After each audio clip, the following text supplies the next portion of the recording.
Bagong kepiye? Nggih Bu Kulun, leres pangendika panjenengan kula nyuwun ngapunten nggih Bu Kulun. Iya. Kena ngopo kowe dadak ngamuk? Nek kula mboten ngamuk, kula mboten tekan enjing Bu Kulun.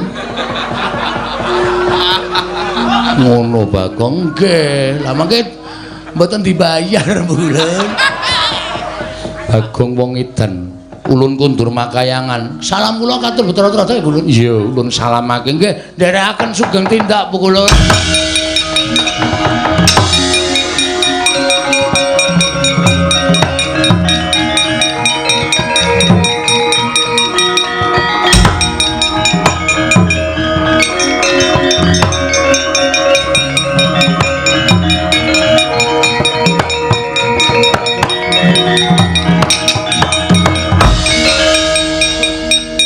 Sing manjing ning awakmu iki kon metu.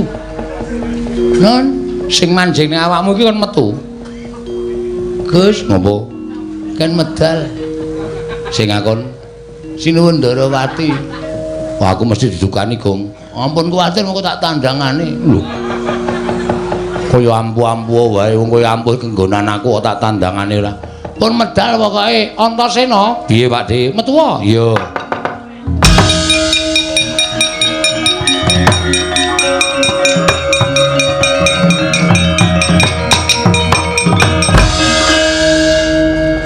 Kowe kok dadake wangi Bagong barang ngopo to? Jahitan. Nggih wangi karo wong gendeng. Pamere ra jamak-jamak. Ayo mergo sapa karepane Bagong ben keturutan kok ya. Nek ora ngono ndak Bagong ora keturutan. Aku ya ming sakdermo dijaluki bantuan karo Bagong. Wah edan. Ya ngerti njaluk bantuane Antasena wong anakku Antasena ki wong ampuh. Sing dipilih kok ya pener. Ndeleng ta kula. Tutuk Ndarawati ora apa-apa. Ya tutuk saiki. Emah. Enten modar. Nek wis ora kenggonan aku rasa pamer Gong. Nggih, matur sembah nuwun Antasena nggih. Iya. Pus padhang kula. Bagong kowe sing aku bapak apa ora? Weh ya isih. Isih pentas bareng e. Ate nek ngrekoso nek ora ngaku kowe bapak terus aku arep pasang aku sapa mir? Ya, Pak ngono ora mir. Ora tetep mir. Oh iya. Bagong nggih ngapunten nggih, Den. Ora apa-apa. Ndara Kresna kula nyuwun pangapunten. Ora apa-apa, Bagong. Ndara Warga Dara kula nyuwun pangapunten nggih. Ora apa-apa. Wis dong, wis padhang atimu. Sampun. Nek pun sami padhang sedayanipun nggih badhe menapa malih niki teruse pripun niki apike? Ya wis nek wis ya wis ya wis. Wassalamualaikum warahmatullahi wabarakatuh. Kakang Narada, Kakang Resi Kanika Putra.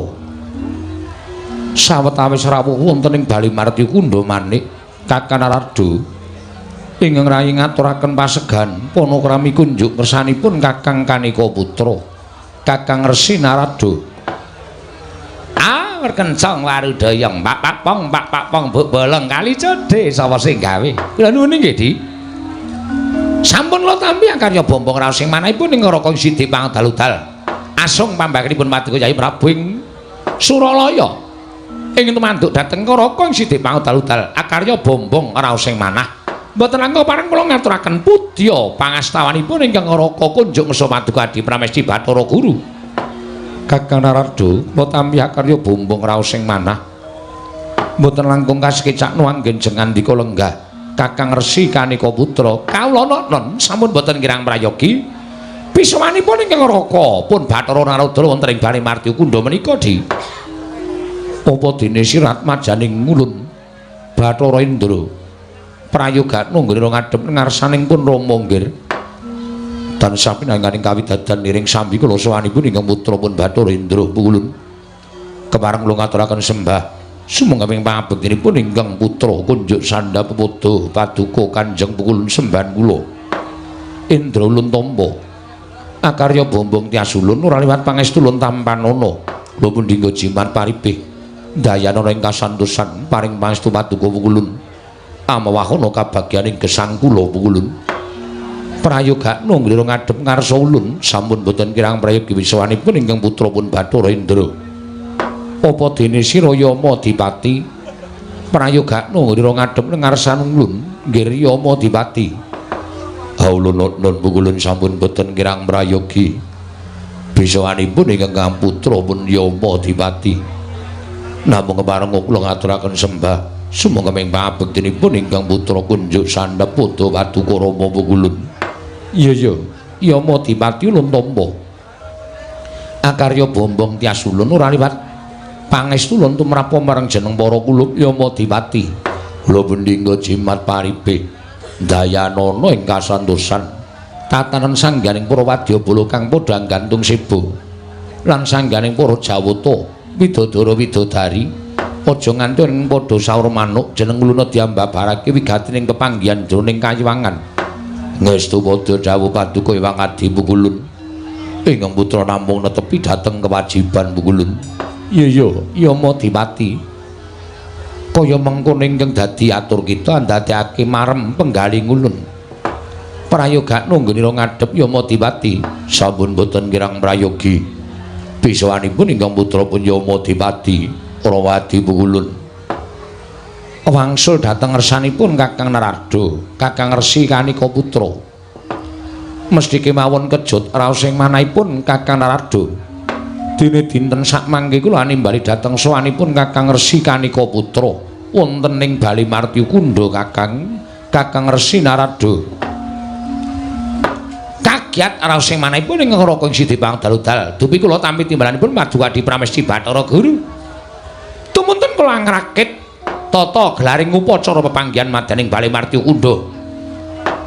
Namung kemawon andhatosna ing kawuningan saya nyesek raos ing batos kula daya-daya kumacelu lan ngawuningani menapa ta sababipun dening Paduka Adi Pramesti Bathara Guru ngawontenaken pasewakan ingkang belen hataten ingkang sampun menapa badhe paring deduka dhateng peranganipun para jawata menapa badhe paring ganjaran dhateng para dewa di mugi parang ambabaran ingkang sejati ingkang Raka Sidi Pangdaludal nedya nganglungaken jangga nilingaken karna mastuti sabda utama Paduka Adi Pramesti Bathara Guru. Kakang Narada kasinggihan mekaten mestinipun Kakang Narada kejoting penggali krana dinten sakmangke kula ngawontenaken pasewakan ingkang bene kelan adat ingkang sampun Kakang mugi andadosna ing kawuningan estunipun namung kapraposo dhateng hawa benter ingkang sumundul wonten ing kayiwangan andadosaken gara-gara ning kayiwangan geger sangganing para widodara widodari para jawata para dewa para dewi sami pados margining ingkang tentrem krana panas ingkang sampun nerak dhateng kayiwangan Suralaya Kakang menggah pemanggipun Kakang hawa ingkang panas mekaten menika kala wau krana dipun sababaken saking menapa keparenga Kakang Narada paring dawuh adalah nyuwun pangapunten Di nyuwun pangapunten mboten ateges ing Raka Sidi Pangdaludal menika mboten purun munjuk atursa Paduka Adi Pramesti Bathara Guru menika babar pisan boten namung kewala mugi andhadosna ing kawuningan pandangon Paduka menika mujudaken satunggiling panyobi menapa mligi lair batos mujudaken pandangon liripun kados pundi dene Paduka paring dawuh mekaten inggih krana Paduka Adi Pramesti Bathara Guru menika dewaning para dewa nalindraning para dewa sampun malih kawujudipun titah sawantah nadyan kutu-kutu walang atoga kemawon jinaring wonten ing pangwaos Paduka Adi Pramesti Bathara Guru. Nanging sabab menapa namung babakan hawa panas sing sumundul wonten ing antariksa kemawon Paduka dadak dangu dhateng Raka Sidi Pangdaludal. Kakang Narada, punapi? Nadyan ulur menika dados nalindraning para dewa. Nanging mugi andadosna ing kawuningan ingkang dados kami tuwa kayiwangan menika sinten? Kula Di. Mila kula mboten wantun nglungkuli dhateng pangaosimun kami tuwaning kayiwangan ing angka kalih mboten wonten jamak limrahipun ing atasipun kula menika jejering ingkang damel cangkriman teka kula piyambak ingkang batang cangkrimanipun kula ingkang damel cangkriman Kakang Narada kedah batang cangkriman samangke nedya kula cocokaken kaliyan pemanggipun ingkang rayi pun Manikmaya Kakang mekaten Di inggih menawi telah mekaten radi majenganggen kula ngabiyantara supados sampun ngantos duna dungkap panampinipun Adi Pramesti Bathara Guru kasinggihan mekaten Kakang Narada kula sumanggaaken purbawasisa wonten asta Paduka Kakang Resi Kanika putra inggih matur sembah nuwun Di sejatosipun Dumados sing gara-gara ingkang mandhuk wonten ing kayangan menika wonten pinten-pinten perkawis lho Di. Adi guru kedah emut. Inggih Kakang Narada ingkang sepisan. Gara-gara ingkang mandhuk wonten ing kayangan menika saged adamel panas hawa benter ingkang tumandhuk wonten ing Suralaya. Sepisan menawi wonten lemah sangar kayu aeng menika ugi andadosaken gara-gara ning kayuwangan. Mila pendak-pendak wonten lemah sangar kayu aeng tumutun paduka Padi Guru dawuh dhateng para Jawata supados ambedol kayu menika kala wau minangka dados umpak ing sela Kandhawaru binangun. Kakang Narada kasinggihan mekaten. Namung kula taliti dumlaring jagat menika mboten wonten wujudipun lemah sangar kayu aeng ing damel gara-gara wonten ing kayuwangan. Wondene kalih inggih menika wujudipun Brahmana ingkang malih tingal. Menika ugi mboten wonten angka 3 satriya ingkang lereh keprabon mangka tumuli ambrah emutan. Menika contonipun menawi wonten satriya ingkang lereh kasatriyanipun tumuli Brahmana menika saged dadosaken kagegering kayuwangan Suralaya. Dene angka 3 titah ingkang kepengin kembali dhateng pangawaosipun para Jawata. Titah ingkang kepengin kembali dhateng pangawaosipun Jawata Kakang inggih. Dadi pratandha bilih paduka Adi Pramesti Bathara Guru tartemtu saged mangertosi menapa ingkang dados gara-gara wonten ing kayuwangan. Kakang Narada kasinggihan mekaten. Ingkang salajengipun sinten Kakang?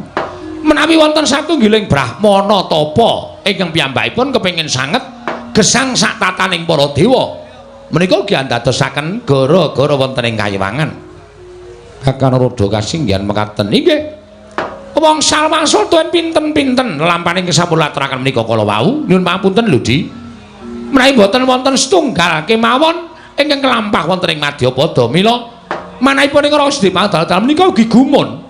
Lho ing atase jagat menika mboten wonten menapa-menapa lah kok kayangan timbul gara-gara ingkang sumukipun ngantos damel geger sangyaning para Jawata. Menika daya menapa lan dipun timbulaken saking menapa dumugi sakmriki ingkang Raka dereng saged andhadhaki miwah ngertosi dhateng dumadosing lelampahan menika kala wau.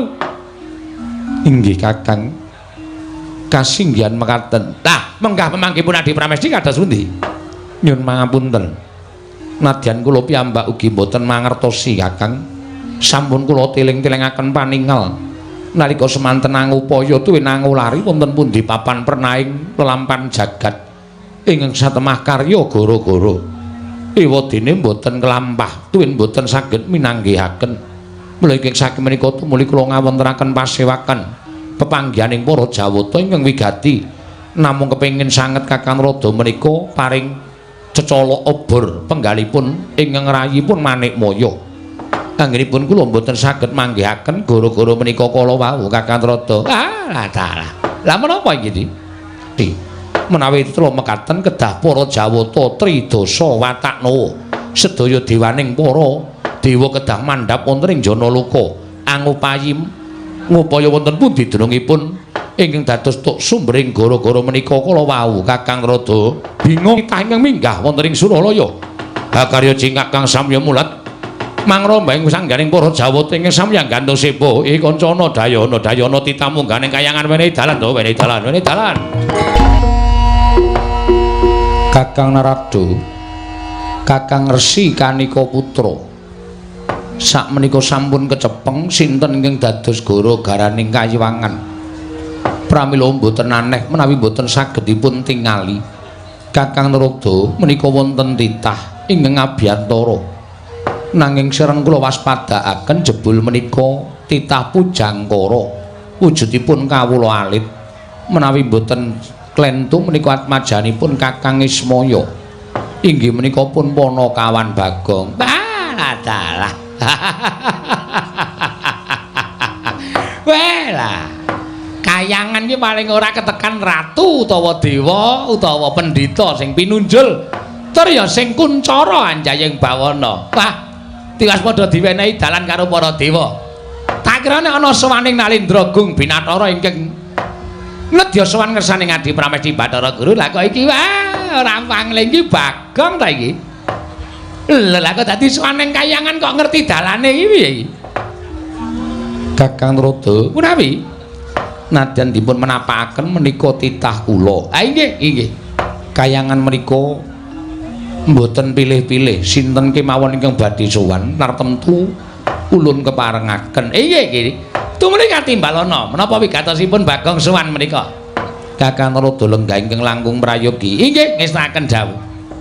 Panakawan Bagong padha rarja sak prapta kita Panakawan sowan ning Kayiwangan Suralaya Panakawan Bagong nonamit pasang Kalimantabe tinebena ing iladune dumawahing tawang tuwang menapa sampeyan ingkang nami Pukulun Bathara Guru? Iya Bagong. Kok cilik? Bagong aja sembrono. Nggih, nggih. Kemarang kula ngaturaken sembah sumungkeming pangabekti kula konja Pukulun. Iya Bagong ulun tampa pangestu ulun tampanana. Kaya ngene iki to Bathara Guru ki wujude. Malak piye? Kancane tangane loro kok dheke papat dhewe. Nek adus mesti suwe banget kuwi. Le ngosoki kelek papat dhewe. Iya Bagong, nggih Pukulun, karo sapa kita? Piyambakan ngerti dalan ingkang anjaka ning Kayiwangan. Nggih nadyan keblusuk-blusuk ning kula tanglet-tanglet mergi wonten dalan mergi ingkang anjak wonten ing Kayangan jebul munggah gunung dhuwur banget. Nganti krekel-krekel niki kula gobyos kabeh mula nyuwun ngapunten nggih Bu kula nek kula mboten ngagem klambi ora apa-apa Bagong. Nune nggih matur sembah nuwun. Tah kencang warudaya Pak Pong. Bu bolong kali codhe sapa sing gawe? Bagong padha raja sak prapta kita. Niki sinten iki? Ulun Bathara Antrada. Oh nggih kula mun tau ngerti. Bu Kulun Bathara Antrada wilujeng bekti kula kunjung nggih Bu Kulun. Ya ulun tampa. Pangestu lan tampanana ya Bagong. Kula pundi nggo jimat paripe dayanana ing kasantosan. Iya Bagong, nggih. Bagong padha raja sak prapta kita. Niki sinten iki? Ulun Bathara Indra. Oh, nggih. Kancane Dono Kasino dudu. Ulun Bathara Indra. Ngawur iki Dono Kasino iki ra nggon film. Nggih, pukulan sok nonton. Iya. Wah, jan. Nggih padha kula ya penggemar. Iya wis malah rekoso aku ki. Jane rasa nyaut omongane Bagong malah tekan dindi. Pukulun Bathara Indra wilujeng bekti kula konja Pukulun. Iya ulun tampa pangestu ulun tampanana. Kula pundi nggo jimat paripe Bagong Badararja sak praptamu. Wilujeng piye kabare Kanjeng Rama Pukulun? Rama sapa? Rama Pukulun Sang Hyang Semaya. Semar lho. Iya. Sehat alhamdulillah. Lho sampean kok nyeluk Semar kok Rama Pukulun? Aku kuwi putrane Sang Hyang Rama Pukulun Semaya. Aku kuwi putrane Semar. Wo, lah bapak ki anake ting tlecek. Nang ndi-ndi ndek anak nang ndi-ndi nom-nomane nakale ra jamak-jamak kae mesti. Ora perkara nggon kuwi nanging aku kuwi putra sing dadi dewa. Wo, ngoten. Iya. Nek ngono sedulur kali kula kali Gareng kali Bak Petro. Iya sedulur. Wo, lah kok beda ya bumi langit. Sampeyan iso dadi dewa mukti ngawi bawa Nyakrawati mbau denda. Kula ngetutke Semar ming kere terus ora mundak-mundak.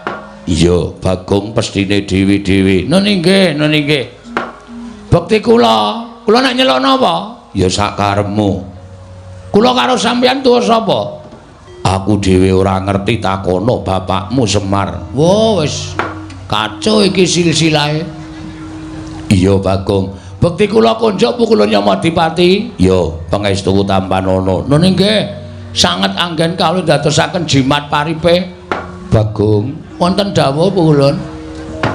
Ana apa Bagong kita sowan ngane-anehi teka dadi gegering Kayiwangan hawa panas sing sumundulana ing Kayiwangan. Ana kawan Bagong matura yen darbe panjaluk tumuli matura, yen darbe pitakonan tumuli takokno marang panjenengan ulun. Ulun bakal nampa ingkang dadi atur kita Panakawan.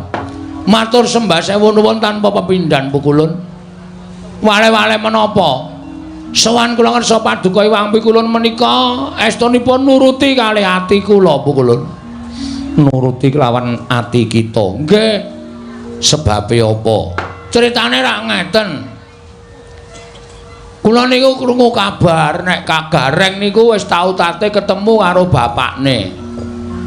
Kula tanjeke teng omahe Gareng. Reng, apa kowe wis tau ketemu karo bapakmu apa? Gareng niku semaur, heeh. Nek ngono adek iki dudu anake Semar, dudu ya mung anak pek-pekan ngoten. Lah bapakmu sapa, Reng? Bapakku ki padha karo bapakne Petro, tunggal bapak. Terus kula mara tenggene Petro. Truk, ngoten niku. Apa bapakmu karo bapakne Gareng ki padha apa? Padha. Nek ngono kowe karo aku barang ki padha tunggal bapak, ora. Kowe ki beda dhewe. Ngoten niku. Lah terus bapakku sapa, Truk? Bapakmu ya Semar kae. Monggo ati kula niku jane ora pas. Nek kula ngrasake anak Semar niku mboten. Wong Petruk karo Gareng kowe bapakne beda kok. Ngoten. Nggih bener nek Semar niku ya anak-anak. Ning anake Semar niku do dadi dewa. Mula sing dijak medhun ning jagat niku mung anak-anake kuwalon. Sing dijak sengsara niku mung anak-anake kuwalon. Terus kula takon kalih Gareng, "Lah anakku, bapakku sapa, Reng?" "Ya mbah, ngoten niku. Kelara-lara kula 7 dina 7 bengi ora doyan mangan. Meneng mawon kula teng omah mikir nganti rambut kula sing ngarep rontok niki. Niki merga kula mikir wong tuwa kula niku jane sapa? Ora mungkin nek kula niku urip kok mlethek saka watu. Niku mboten bakal kelakon.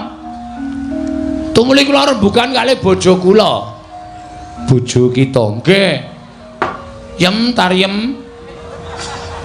Bojo kita jenenge Tariem. Nggih. Malah durung ulun catet. Yen to ulun kagungan titah Alan Dewi Tariem, mboten Dewi.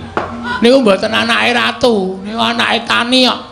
Iya, Bagong. Nggih. Lek kula ketemu teng Gubuk Asmara. Iya, Bagong. Nggih. Ayo. Pripun meneh sing jeneng Jodo? Lah iya, lah nggih. Piye aku kok ngene iki, aku kok kaya rumangsaku kok kaya urip kok ora ndek wong tuwa ta, Yem. Ha nggih sampean pripun carane Pak goleki bapak? Bapak sampean niku sapa? Bapak kuwi jarene ya Semar kuwi. Bojo kula wae ora yakin kok. Nek kula niku anake Semar, rupa ya beda, kesenengan ya beda, hobi ya beda. Semar niku hobine wedangan, kalih pacitan. Kula hobine nyopet. Lah beda to? Pun beda. Dadi mesti enten darah sing mengalir teng kula nek pancen kula niku anake Semar. Lah terus kula rembugan kalih bojo kula ngene wae, Yem. Nek aku ora iso nyembah wong tuaku, aku ki isin, aku ki wirang. Mula tak nek aku goleki bapak piye? Ah monggo Kamas. Kamas pangeran ajeng tindak. Pangeran sapa? Pangeran anu bojo kula nek ngundang kula pangeran. Oh. Mboten napa-napa kan wis aku gelem ngepek kowe Yem nek kowe nek nyeluk aku pangeran ngoten nek nang omah. Sepriki niki nek ajeng tindak goleki bapak, nggih monggo. Ning kowe tak tinggal suwe lho ya mboten masalah ngoten. Mengko nek kowe kangen piye ora? Bojo kula niku Semar ra nggih tesih kathah tangga teparo to Mas. Anjen bojo kula niku tilas wong nakal. Oh iya. Ning kula slametke saking lubang napa jenenge kenakalan, kula entaske. Dadi saniki dadi wong apik ya mung iso gala-gala kumat. Iya iya. Ora apa-apa. Anak kula sing cilik dhewe niku ora mboten padha kali kula to? Iya, iya. Sik Basir, iya, iya. Niku ora ini mboten padha kali kula, nek mboten apa-apa tak openi jeneng kula niku seneng anu kok nglumpukke pahala. Iya, iya, Bagong. Sak banjure piye? Ah, terus kula takon. Aku lek arep takon endi ya saya coba bayangno. Semar tak takoni mesti lara ati wong Semar ki bapakku angkat. Upama tak takoni Mar, bapak kuwi asline sapa? Mesti weh, blegegek ugeng niku metu terus mesti. Ugek-ugeke niku wis ora bakal leren. Iya. Mula terus aku arep takon Semar ya.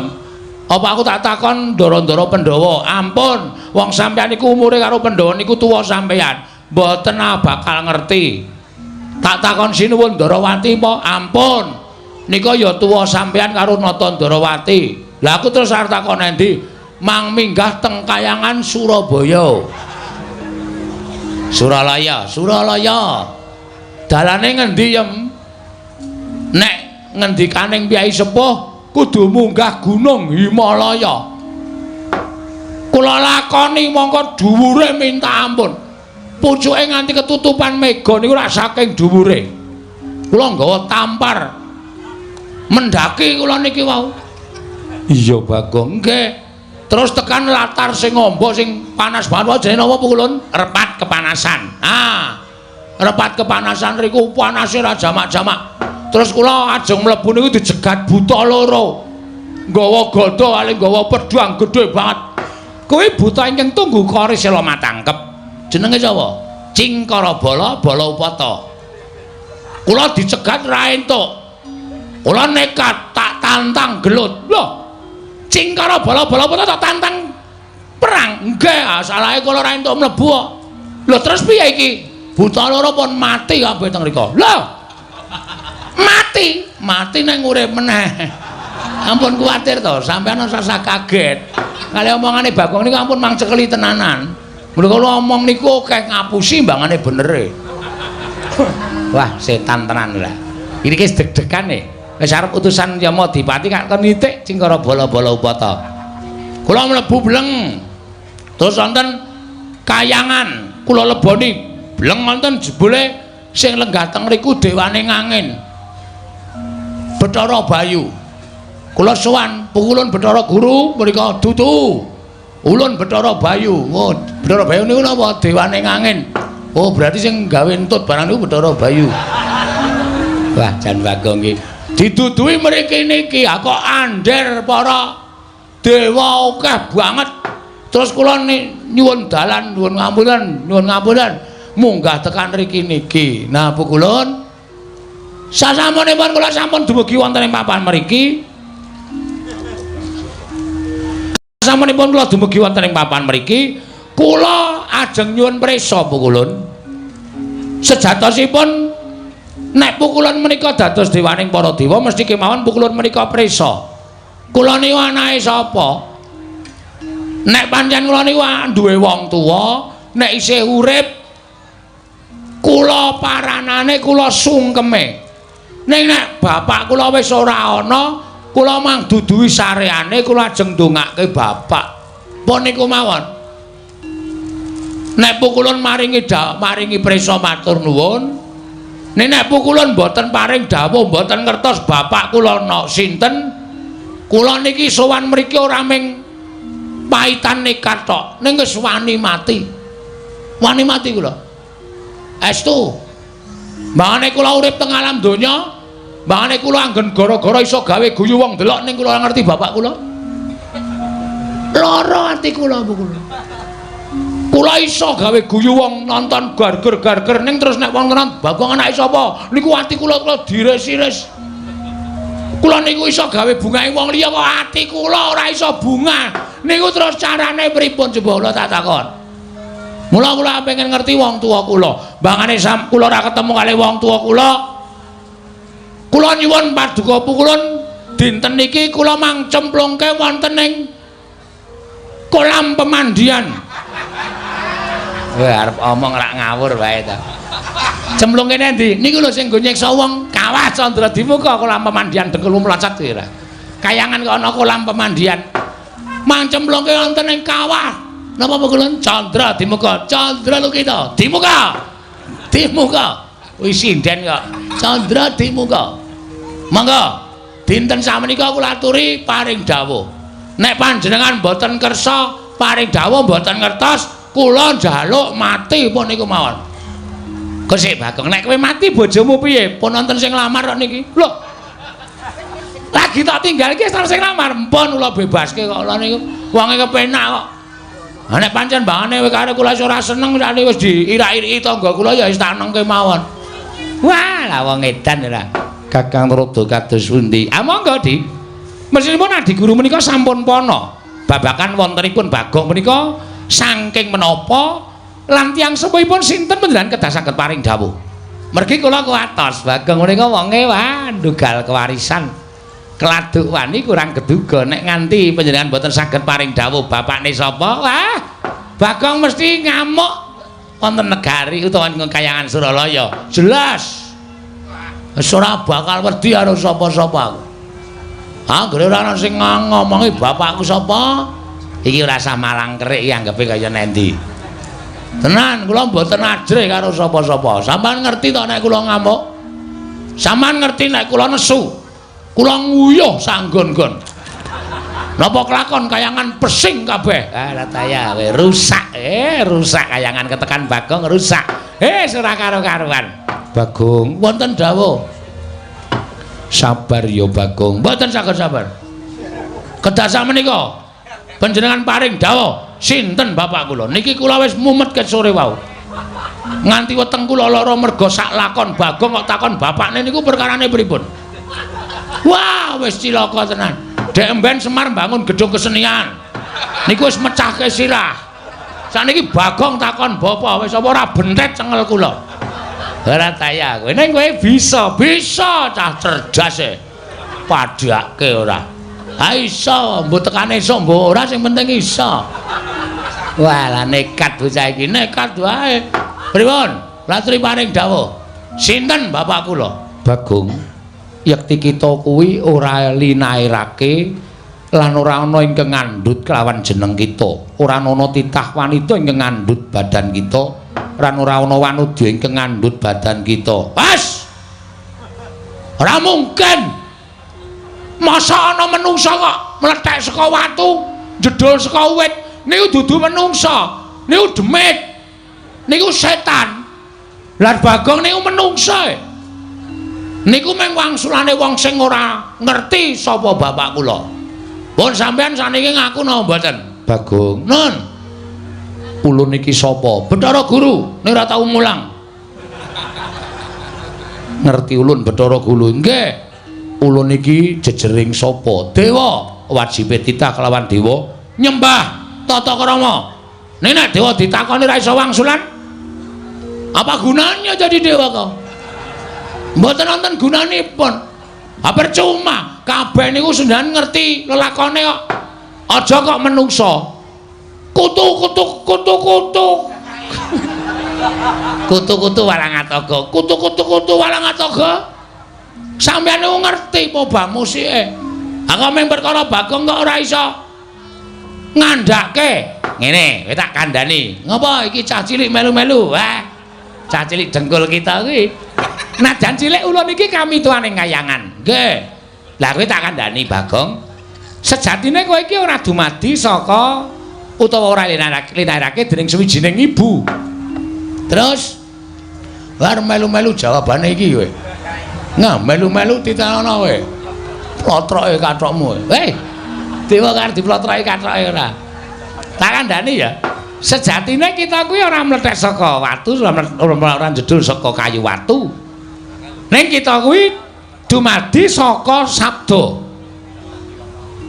Sabda piye maksude? Hah? Sabda piye maksude? Kira clemongan lho iki. Iki getihku wis tekan sirah iki.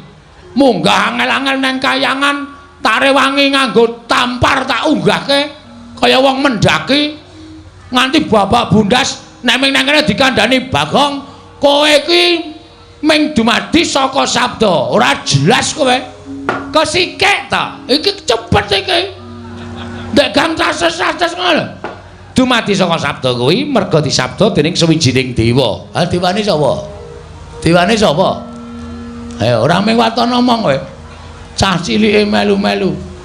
Yaine ijik melek. Kono mulai sekolah sesuk. Wah, dengkulmu ya ora. Wah, Bagong ki anggere karo dewa kok sak penake dhewe ora. Piye maksude? Bagong, "Non, ganti iki meneh." Bolak-balik.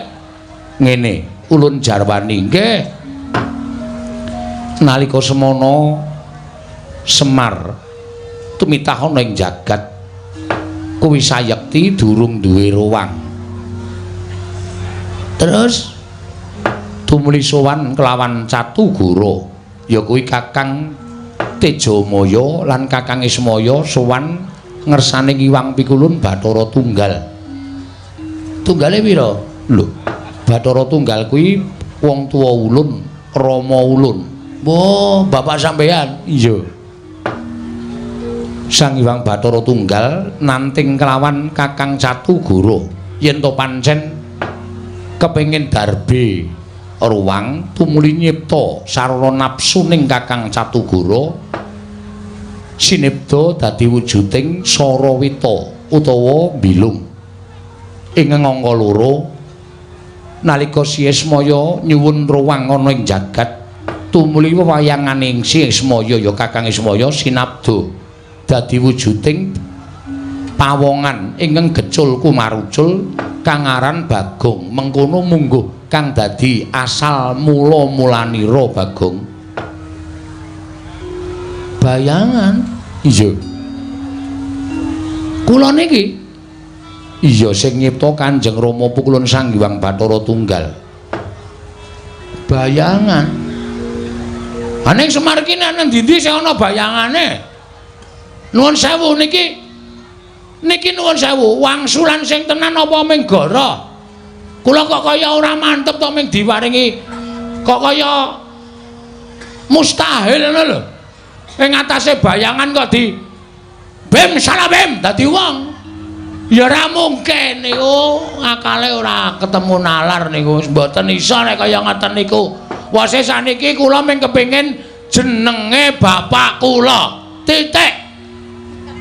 Nek sampeyan kersa ngaturake matur nuwun nek mboten napa kudu sarana Bagong nesu teng kayangan ben kula dicemplungke teng Kawah Candra Timuka ben kula dipateni teng Kawah Candra Timuka ora ana gunane kula suwita Bapak Semar nek kula ora iso ngrungkepi padane wong tuwa kula ora ana gunane kula niku melu Semar nek kula ora iso ndongake wong tuwa kula ngoten mawon Bu Kulun pun niku kula nesu tenan iki niki ada tenang-tenang mawon to niki. Mugi dados ing kawuningan, Pukulun Bathara Rada mangsa wangrai kula niku wis abang tenan. Niki tenan niki kula nek ora entuk jawaban tenan, kula nesu tenan. Nek perlu kayangan kula gawe sungsang bawana bali Pukulun.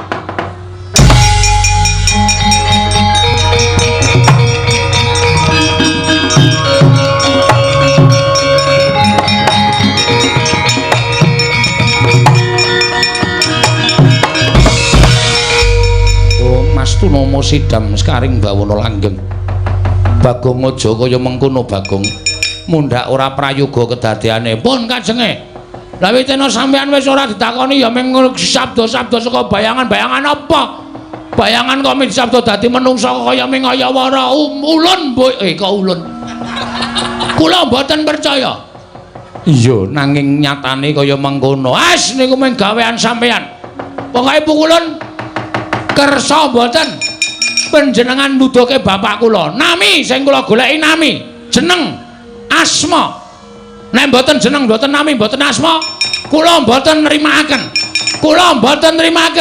Bathara Indra bocah iki nek ora tak seret ning repat kepanasan gawe geger Bathara Indra weh kados pundi kawontenan sakmenika sampun pinanggih ingkang dados tuk sumbering perkawis. Ah nggih. Muganipun Bagong anggenipun nggadahi kerentek tuwinang nggadahi pikajengan pinanggih kaliyan tiyang sepuhipun. Lah. Ayo dikandhani ora nggugu mangka wis dijarwani sejatine. Kakang Rada kasinggihan mekaten. Namun lajeng Bagong menika badhe tumindak ingkang boten prayogi tumuli Bathara Indra kula dawuh supados ngedalaken Bagong saling bareng marti kundha. Sampun ngantos dados gara-gara ingkang mantu wonten ing kayangan Kakang Rada malah dawuhna para Jawata kinen mangsulaken Bagong wonten papan dunungipun sampun ngantos damel kuceming para Jawata. Ha inggih ngestaken dawuh Yama Dewati wonten timbalan Bagong dawuhna supaya bali marang papan dununge gandeng kula wis paring dawuh sejatine lan tapa ingkang dumadine saka Bagong mau. Inggih ngestaken dawuh kaya wis ora ana dawuh maneh parapatan Bali Marti Kundulun bubarake lan mangsa Baranggon kira bubarake sanggaring para Jawata ngestaken dawuh Pukulun nyuwun pamit madal pasilan sing ati-ati aja kaya bocah cilik Yama Dipati nyuwun mamunten Pukulun Ingkang putrapun Bathara Indra Cemadung dawuh. Kula ingkang putrapun Brahma Cemadung dawuh. Kula pun Yama Dipati Cemadung dawuh. Indra wonten timbalan. Ingkang sengap menika ndak utus supaya mboyong nglawan si Bagong metu saka ing Bale Martya Kunda. Nggih kasinggihan mekaten. Samenika kula papanaken wonten ing repat kepanasan. Sajaipun Bagong nembe boten trimah kaliyan para Jawata dene para Jawata boten saged ngaturaken wonten pundi dunungipun tiyang sepuhipun ya. Kula ngerti panjenengan wis ngerti apa kang dadi karepaning Bagong. Ning sajedatina ping dingendikake dening Hyang Pikulun Jagat Girinata ya Sang Hyang Pikulun Jagat Giripati. Pancen bener asal mulaning Bagong kuwi pancen kaya ngono. Nanging sabab apa to lah kok dadi ora ditampa dening Bagong? Mula panjenengan Hyang Pikulun Jatimurti kowe kabeh kinen merpeki kelawan Bagong. Bagong dikon mulih yen ora gelem aja mbok pilara. Nanging mung dirangket wae. Dibalekake ana ing Janaloka. Ewadene tetep berguguk utawa waton mangsa bareng. Dawuh panjenengan Hyang Prabu Bathara Guru Bagong kudu dijiat utawa dipeksa supaya gelem bali. Menawi ngantos Bagong sak mangke ngamuk dhateng para Jawata. Nek Bagong ngamuk kuwi wis kebangetan banget. Tegese bakal wani marang panguwasaning para dewa. Nggih, mekaten pukulun ya. Mula kita mangkat dina iki. Nggih, ngestaken dawuh nyuwun pamit madal pasiran. Sing ati-ati. Poma dipoma ya Indra. Kena gawe lara Bagong ning aja nganti katriwandan merga nek nganti Bagong ana apa-apa sing ora trima Kakang Ismaya. Nggih, ngestaken dawuh nyuwun pamit madal pasiran. Sing ati-ati aja kaya bocah cilik Bathara Indra.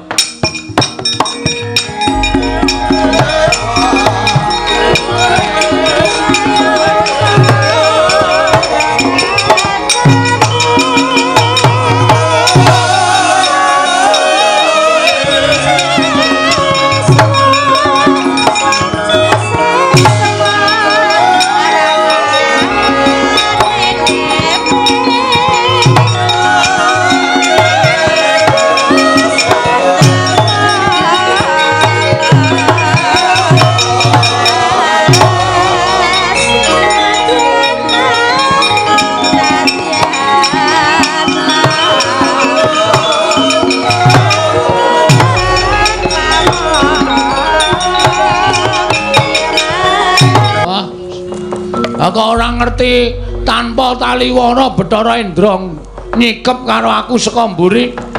Saiki aku dipapanke ana ing repat kepanasan. Ning taun ana windanana aku ora bakal medhun ana ing jagat. Arep mati garing nang ngene tak lakoni. Pulo aku mulih ning alam donya nek nganti aku ora weruh karo bapakku percuma. Ora ana gunane. Nek dewa ora ngeparengake paring dawuh sapa wong tuaku sejatine. Wes ben mbok tekan modar mbok men tak lakonane. Nek aku jane gumun aku ki ya ngopo to ya aku ki ya. Wong dewa wis paring dawuh kaya ngono iso lho aku ki dadi saka bayangan ya iso. Ning apa ya iya. Sing kepindho iki jane aku tekan kene iki ana sing ngeterke ning didhawuhi supaya aja omong karo sapa-sapa. Ndara Antasena kok malah ora ngetok ki. Piye maksude iki? Ana nganti aku cilik lara gedhe tekaning pati, terus Ndara Antasena ora muncul. Piye sapa sing arep tanggung jawab? Ndekno mau nang omah Gong, nek arep takon karo bapakmu. Takon sapa bapakmu munggah nang kayangan, takon dewa. Carane pripun, Den? Ayo tak unggahke rasa kuwatir. Nganti tak rewangi ngapusi karo dewa-dewa. Kowe munggah mlebu kayangan tak anteni ning repat kepanasan. Bareng aku tekan kene kok sepi mamring ora ana wong ki. Engko gek mulih sik Antasena iki. Nek mulih cilaka aku. Mulih ya ora ro dalane, maju ya bakal dikeroyok dewa. Wah, lah wis nasib pancen wis pestiku apa kudu kaya ngene ya lakonku. Wis lah, terserah. Antasena jedul ya karepmu. Nang simpingan ya karepmu. Ora arep tak gagas, sing penting niatku wis gembleng. Ndara Antasena ngewangi ya matur nuwun ora ya tak lakonane dhewe. Mati urip wis tak entengke kabeh pokoke.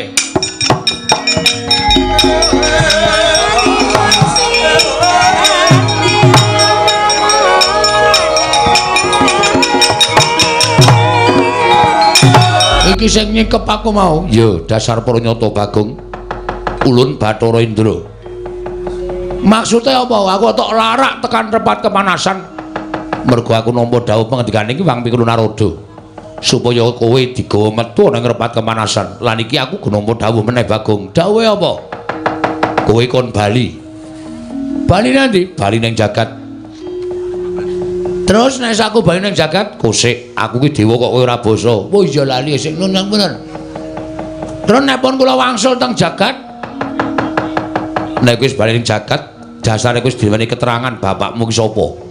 Kowe ora usah mbok terusake nggon menakon karo bapakmu aran para Jawata. Jawata ora ngerti menyang didurunge bapakmu lan bapakmu kuwi sejatine ora ana. Kowe pancen dipuja saka wayangane ya kuwi Siwana Yantaka. As. Jawaban yang sama. Ora bakal menehi pemarem ing atiku. Terus karepmu piye? Aku pokoke kudu njaluk ketemu karo Bathara Guru. Nek Bathara Guru ora kepareng sarta ora iso ngendikake nek di bapakku ora pantes dadi Bathara Guru. Bathara Guru ki kudu ngerti apa wae. Dheweke iki dadi dewaning para dewa. Kudu ngerti marang kananing titah. Kok dadi tak takoni bapakku kok ora paham. Kaya ngono kok dadi dewa. Ora wangon dadi dewa Bathara Guru. Mula wektu dina iki aku ora nrimake. Nek Bathara Guru ngandhakake bapakku nendi, kayangan tak gawe geger. Lho kusik. Apa kowe wani karo para dewa? Lho wis muni ngene kok dikira ora wani ta iki? Iki wis nekat nek kaya ngene iki. Tegese kowe wani. Wani.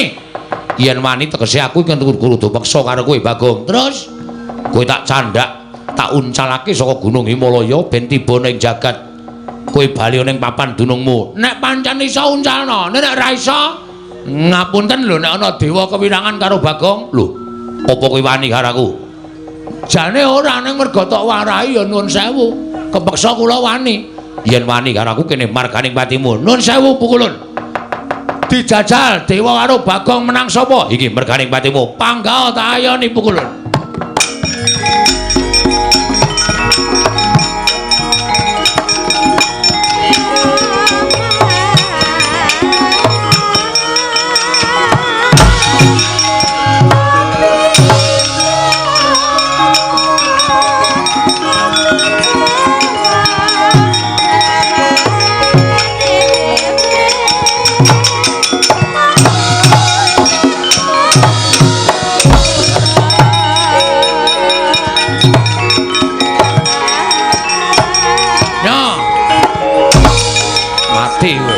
Loro tenan iki.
Iki aku lagi ngerti dewa ampuh ya nang kene iki. Dhewe ngantem aku plak-plek mumet tak ampet kok bareng tak bales kok. Rasane tangan iki kaya temomo ning dodone kok. Kaya ora kena kaya kena. Wah, jan nyemelangi tenan iki. Mudar tenan iki aku dikeroyok dewa tenan. Rekake ngono ya arep dadi cah kendel, dadi arep kepengin goleki bapak. Nek kaya ngene iki sapa sing arep tak sambati? Ndara Antasena ya minggat. Ora ketok. Bareng kahanan kaya ngene kok sak penake dhewe lunga tanpa pamit. Wis mudar yem aku. Rekake goleki bapak malah Sarapati nang kene. Mongko Bathara Indra ngoyak-oyak aku kaya ngono kae mesti. Kae urung ngetokke Jaya Kawijayan Aji guna kasantikan. Nek nganti ngentokke Aji Jaya Kawijayan mati tenan nang kene aku anakku isih cilik-cilik. Nek nganti engko aku tak tinggal mati terus anakku piye? Nek bojoku dipsida dipek tanggaku tenan. Anakku ngrekoso iki mlebu panti asuhan malah wis ora kopen iki nek ora mulih nang Madyapada ndrawasi tenan iki. Wis suwe, Mas. Ya sawetara. Rada mriki? Ya. Ngopo kok bingung? Ngopo bingung? Semene iki nek ndombani ora ngono kuwi. Ngono kuwi piye? Sing ngakon munggane kayangan aku sapa? Aku. Sing ngakon takon dewa tentang bapakku sapa? Aku. Ha kok kowe malah ora ketok?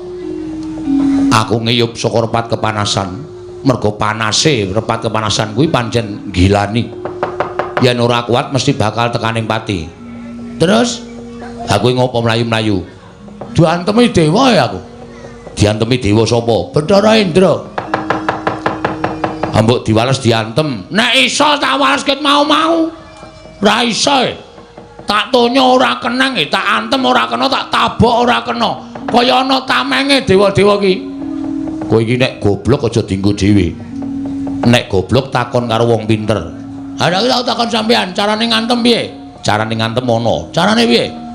Dewa ki keringkiane siji. Keringkiane disembah ping 3. Tur ling ngantem aja nggo dodo munggah ning dodo medun. Dodo medun? Mesti kena. Masa? Tenan. Aku ora tau ngapusi. Yakin? Yakin. Ku anggere ngapusi titenono kowe. Sembah karo diantem nggon weteng medun. Antemen sak banter-bantere. Mesti kena. Ning nek kowe ngantem kene munggah ora kena wong titah warwan teranyak karo dewa. Nek nganti omonganku iki ngomrucut aja dundang Antasena. Wah, undang Panija kowe. Iya. Tenan titenono. Mangkat saiki, mangkat to ning ati ngapusi nucu aku go. Nggih, kita Jawa. Ngono.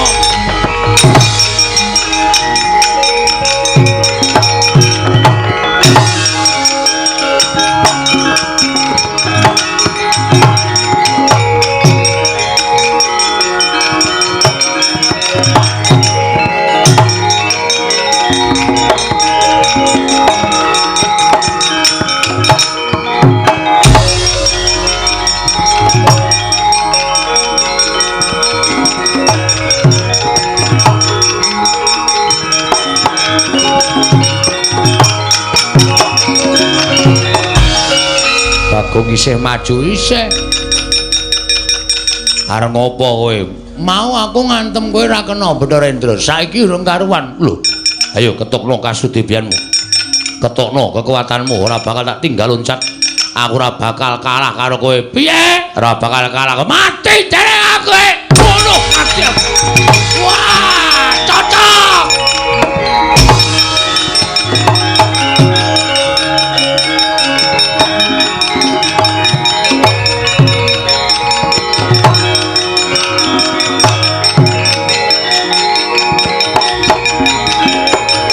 Waduh, mati ya. Yo, sambat kowe. Ayo adu gares. Jare.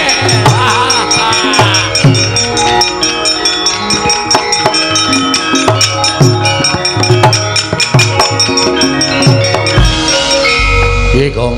Sip. Jos. Wiradalah. Kena tenan, tak antem nggon weteng mudhar kowe.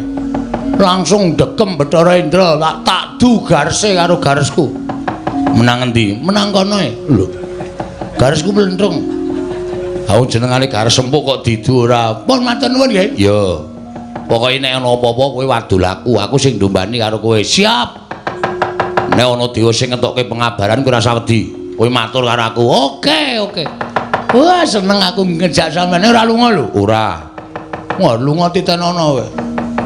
Ndombani wong kok lunga, maju terus. Pokoke nganti ketemu karo Bathara Guru. Bathara Guru iso ngandhake bapakmu nendi? Ngamuk. Wong kowe iki wong kok ora ndek bapak iki ora mungkin. Kowe iki titah swantah mesti duwe wong tuwa. Nggih, matur sembah nuwun. Ayo, Ama Suramrata ndi dewane tunggale negara ayo.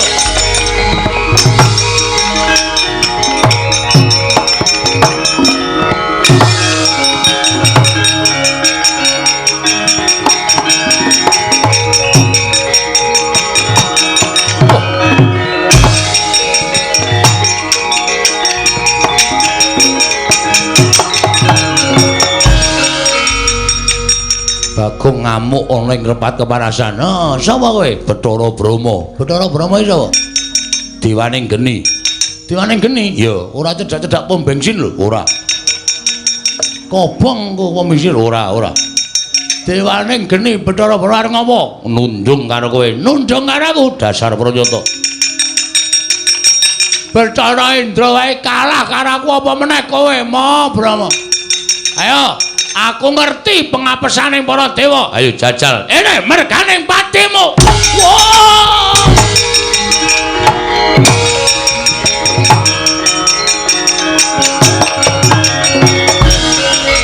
Piye, Gong? Kok ming pisan le iso? Bareng kula ngantem Bathara Brama ora apa-apa mesti ning sing lali kowe. Sik. Ora ana, mesti ning sing lali, nyembah urung. Wah iya. Wah, lali. Sembah saka kene, ora apa-apa bebas. Ping 3, siap. Wis. Saniki ngantem weteng medun. Wah, antem nggon terminal. Ora jebol, ora mules wetengmu aja dundang Bagong. Mangkat Gong, mati dereng aku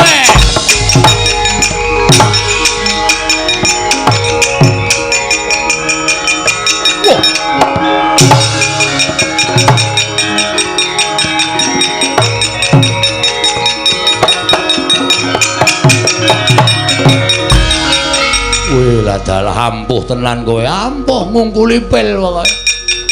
Lho kok ngungkuli pil ya ampuh aku ya ampuh. Mati dening aku. Ayo, kowe arep ngejak apa Bathara Brama? Ora iso ngantem Bathara Brama. Sing kandha sapa? Ora bakal iso ngantem Bathara. Sing kandha sapa? Ngati-ati, ngampet sik kowe. Waduh, mati aku. Waduh. Modar kowe.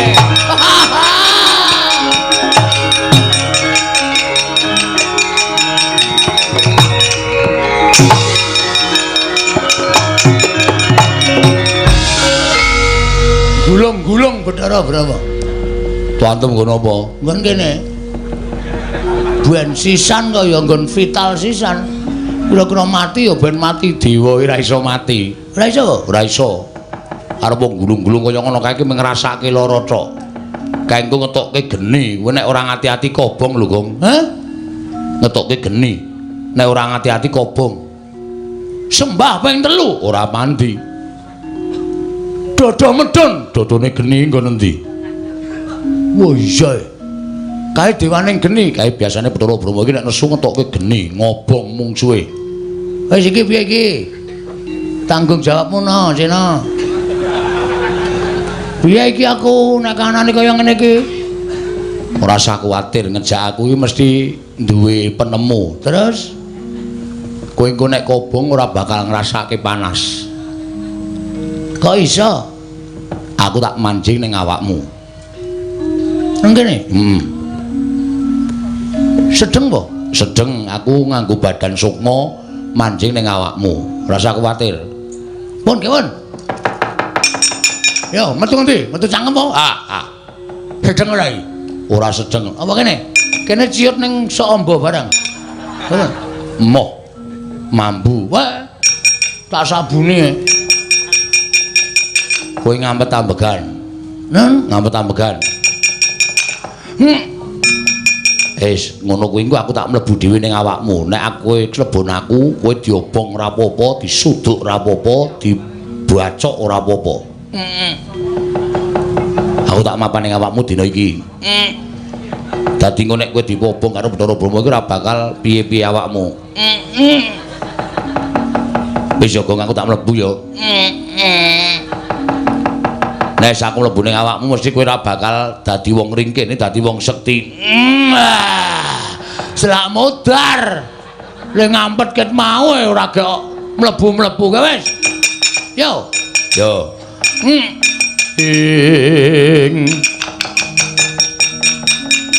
Titiprane manganak anong paricata. Mbak lumembak lamun mambeng lirumbak ing samudra angra.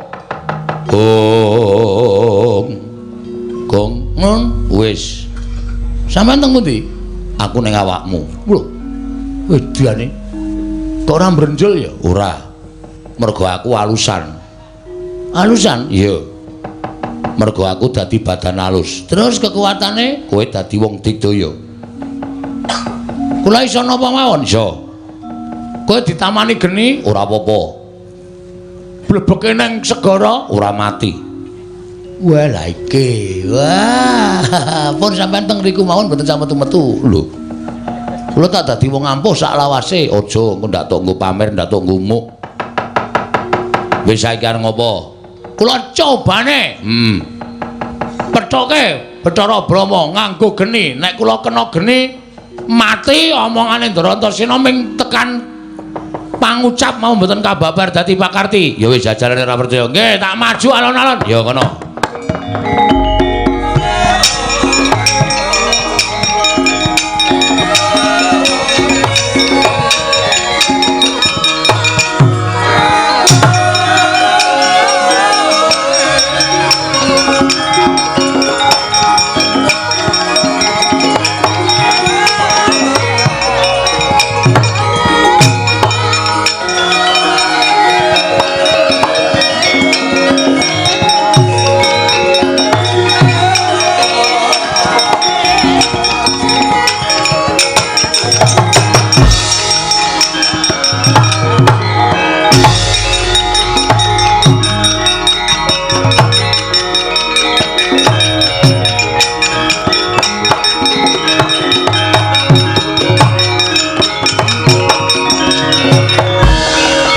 Suwaning jajalan Bagong wani gendak sikara karo Bathara Brahma. Mirang-mirangke Bathara Brahma. Bagong, aku mentala karo kowe. Tibane daya kekuwataning Bathara Brahma, ora kobong awakmu aja tundang Bathara Brahma keparat.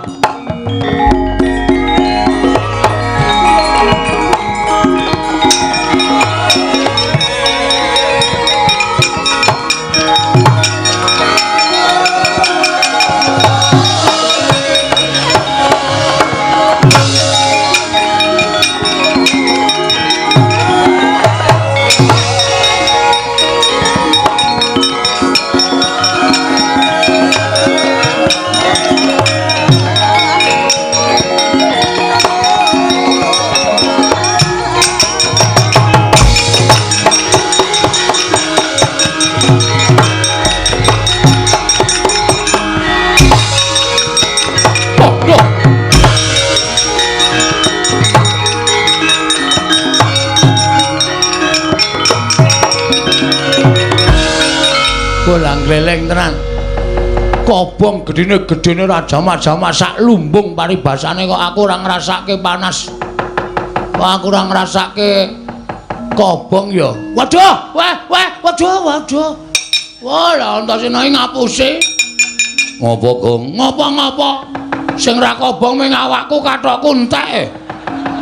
Asemi bareng kaget mak klawer ngono. Tak kira nek kolor bulwah cilaka iki. Wis, sampean niku ngomongi sandangamu kobong, ning awakmu ora ngoten. Kathokmu kobong kabeh. Waduh, wis jan wis blendis kita. Oh, kobong kabeh. Kok rambut barang ya do kobong. Meng kulit tok sing ra kobong. Ha iya. Rambutmu kobong ning kulitmu ora ngrasake panas. Waduh, gundul. Sar dhuwur. Blendis kabeh kaya ngene iki jan wis. Wah, wis kula tak golek kanu sik, tak golek gombal. Ya kono. Ndak di sini-sini kula ora. Ya wis kono ganti sik. Heeh, wis ora kateng ra ketang nganggo kacu tak tutupan. Tak buntele men kaya lemper. Wis ben luweh. Ayo terus go ngamuk terus. Ngamuk Suramrata, Jayamrata. Imbang yen padha-padha. Dewa sapa wae maju mesti tak rampungi nek urung Bathara Guru ngandhake sapa bapakku sak tenan.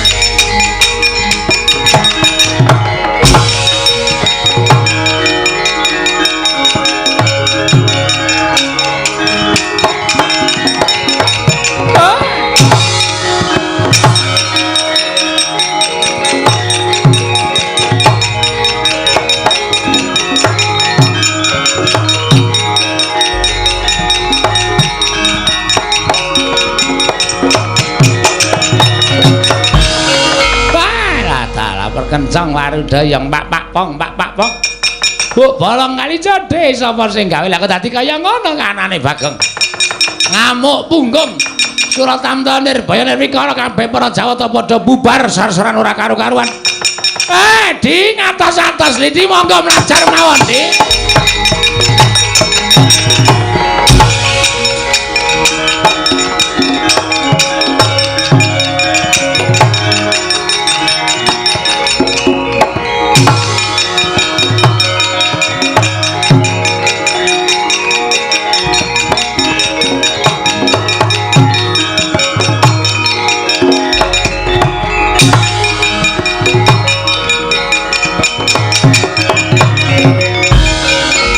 Bathara Guru mlayu Den. Lah sirmu piye? Arep oyak terus apa mimandhek tekan semene? Nggone goleki karo bapakmu. Nek cara aku lho, Gong. Nek aku aja nganti mandhek tekan semene, nggonmu goleki karo bapakmu ya ditenani. Nek Bathara Guru mlayu ki ateges janjane Bathara Guru ora ngerti bapakmu ki sapa. Lah nggih. Nek tak pikir-pikir niki suwe-suwe kriwikan dadi grojokan geguyon dadi tangisan. Waune kula mung rembugan karo sampeyan ming jagongan perkara bapak. Lah kok dadi sampeyan tok netangi pepinginaning ati kula supaya takon bapak kula teng pundi. Monggo jenengan terus ngojo-ojohi kula munggah teng kayangan kula ya manut. Lah iya. Lah nyatane wis tekan semene, Gong. Ibarate wong nyabrang ana ing kali kuwi maju ya teles, mundur ya teles. Mulane tumrap aku ya maju sisan. Ning nganti mengko ndara-ndara Pandhawa ngerti, wis ora usah wedi. Ditekati pancen ndara-ndaramu Pandhawa utawa wong tuaku Pandhawa arep melu-melu katutke sisan. Wah iki ketoke sampeyan ngojo-ojohi ning kaya ming mbombong kula ora mbombong ki tenanan. Sampeyan bantu, tak bantu. Aku metu saka awak kula, ya aku tak mlebu. Sampeyan mlebu nek kula ketemu sapa-sapa niku dadine gedhe ati kula. Kula ora wedi karo sapa-sapa. Ya wis aku tak mlebu Bathara Guru Daya. Lah ra ngono malah mlebu metu ora jelas ora.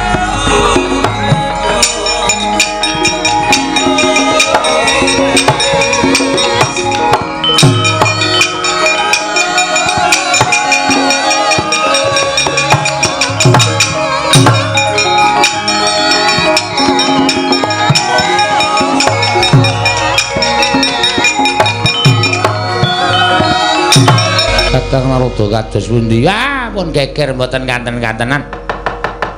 Ah wujude we Bagong, jenenge we Bagong, wong dugal kewarisan wong sakepenake dhewe. Para utawi para widodara widodari ingkang samya ngunduraken dhateng pun Bagong mboten saged kelampahan. Para dewa-dewa sami katriwandan nungsang puyang numbuk bentus lampahipun. Inggih Kakang Narada lajeng keparingipun kados pundi? Nyatanipun panjenengan sampun mboten saged ngaturaken sinten tiyang sepuhipun Bagong. Lajeng keparingipun Kakang Narada menapa kula kedah mlajar saking kayangan. Ah, nek mboten mlayu kewirangan lho, Di. Nek mboten mlayu panjenengan badhe kewirangan. Lajeng mlajar wonten pundi? Jana Loka kemawon. Sowan dhateng sinten? Ah, Bagong menika abdipun para Pandhawa. Pandhawa dilapori nek Bagong kurang ajar mesti kemawon Bagong badhe nampi pidana saking para Pandhawa, Di. Monggo Kakang.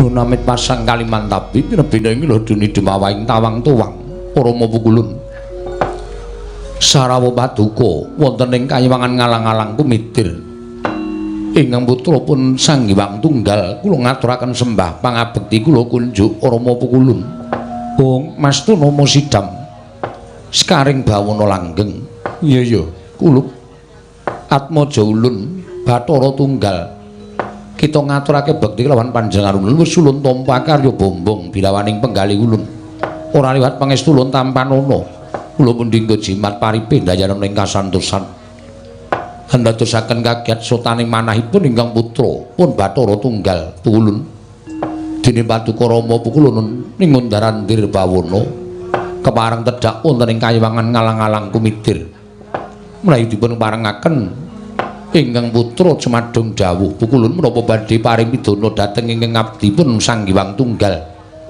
upamya Paduka Pukulun badhe paring pidendhan dosa menapa ing kula sandhang kula mboten badhe suwala watun Paduka Pukulun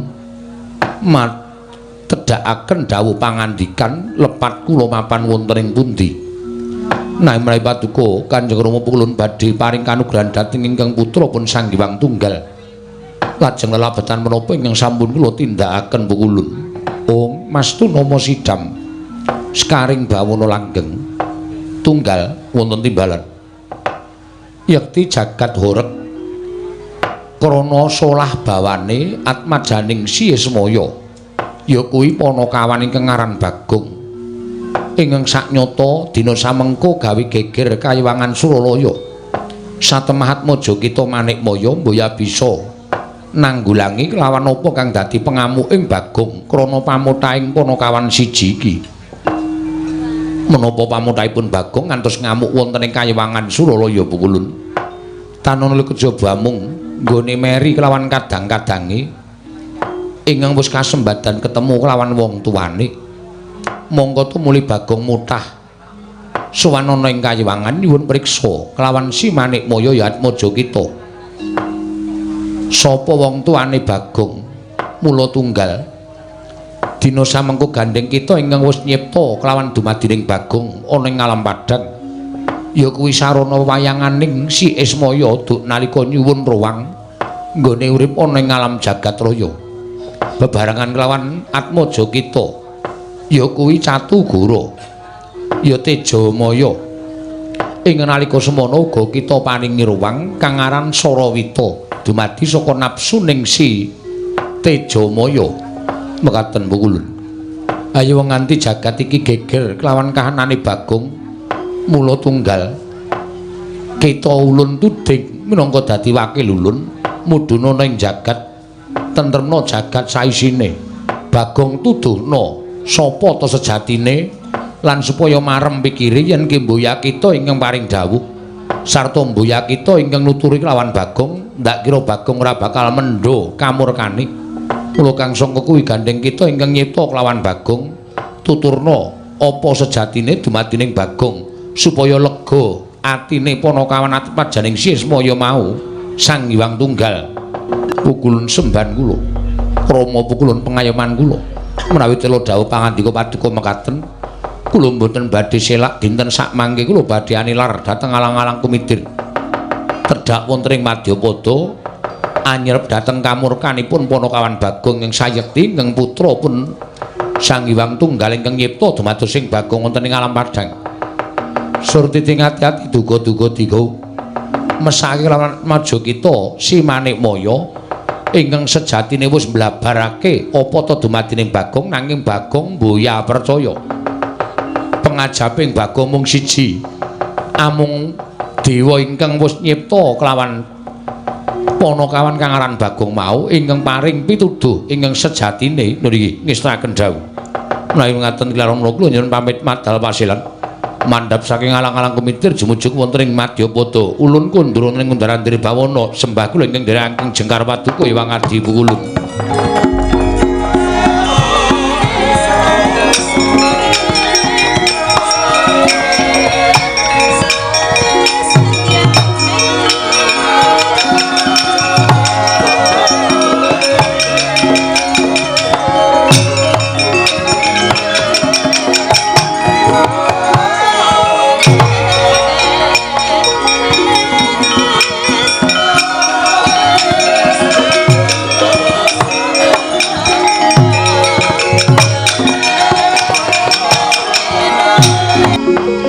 Koko Prabu sarawujeng andika Kanjeng Koko Prabu jimat semban kula ingkang rayi ngaturaken karaharjan tedhak paduka Yai tansah pinanganing kawidadan niring sambi kala sawanipun ing Raka Indrawati. Kresna kakangku aku ngaturake basaku katura Werkudara iya wis ndak tampa siadi atur bekti kalawan kakang pangestunipun Kakang Tampanana ndak gegem dadiake jimat. Kula ngaturaken bekti kula kunjuk sinuwun. Iya Kakang Semar ndak tampa ora liwat tiba sepadha-padha. Sinuwun Ndarawati bekti kula nggih Den. Iya Kakang Semar ndak tampa. Ndara Werkudara bekti kula ya Semar ndak tampa. Sejatosipun sampun ngantos kadangu rumiyin Estunipun kula badhe munjuk atur ngersa paduka Gusti kula ingkang sinuwun. Ana apa Kakang Semar? Teka kaya ana bab ingkang wigati nedya mbok aturake kelawan panjenenganing ingsun. Sampun ngantos dipun dangu Panakawan kok dinten sak mangke godhang. Panji kula nampi pelaporanipun anak kula Gareng kalih Petruk. Anak kula Bagong wis sawetawis wekdal menika ninggal griya. Monggo mboten dipun mangertosi wonten pundi papan dunungipun. Kula pun takon-takon karo tangga teparo kiwa tengene Bagong. Mboten wonten ingkang sami mangertosi lan mboten wonten ingkang sami nyumurupi wonten pundi lenggahipun anak kula Bagong. Mengkono Kakang Semar nggih. Mila Den. Kula wis pasrah bongkokan. Menawi tetelo anak kula Bagong menika tasih urip. Mugi-mugi Gusti-gusti kula para Pandhawa ugi saged manggihaken wonten pundi dunungipun. Nek anak kula Bagong pun mboten wonten, nggih sampun mboten napa-napa. Jarakan wong urip eneng alam padang menika namung anut kersanipun sing gawe jagat ndara. Miyat langeneng kalanggiwan. Aklar pandan moncar.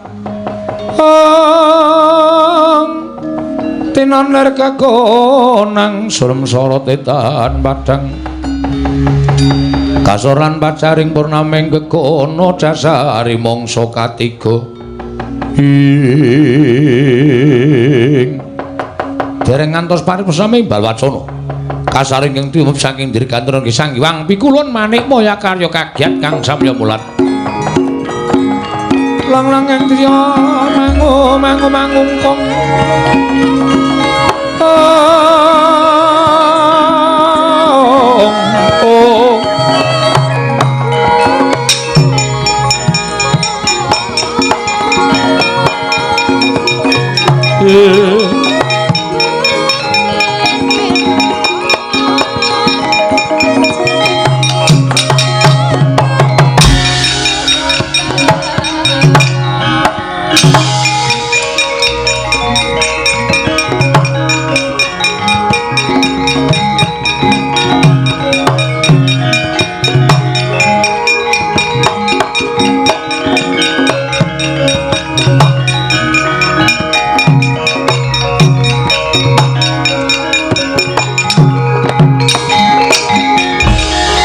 Goncang kancing langit kelap-kelap katon lir kincanging risang mawe gandrung sabaran katulu wukir moyak mayik saking tias baliwur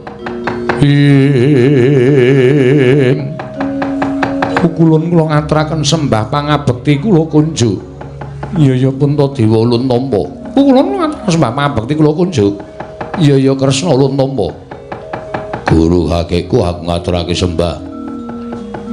Iya Werkudara Ulun Tampa.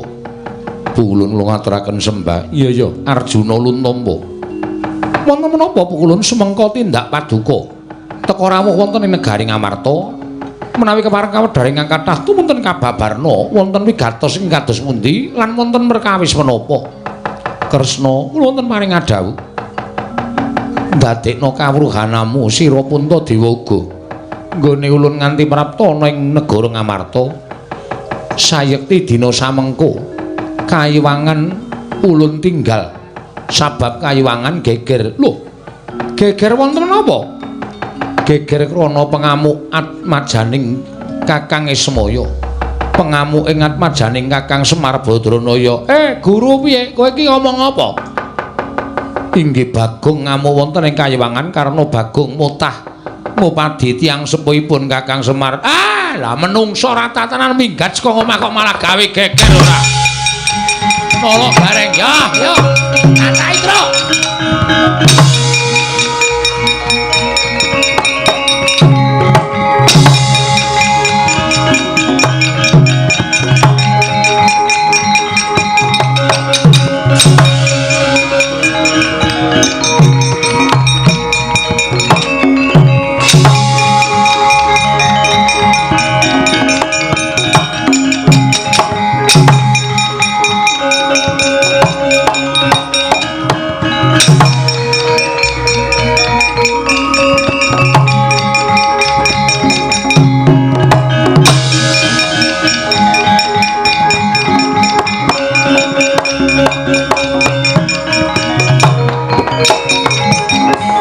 prajurit mangawur-awur wurahan tengarane ngajurit gong maguru gongso tetekaya butulawur pantriting turangga esti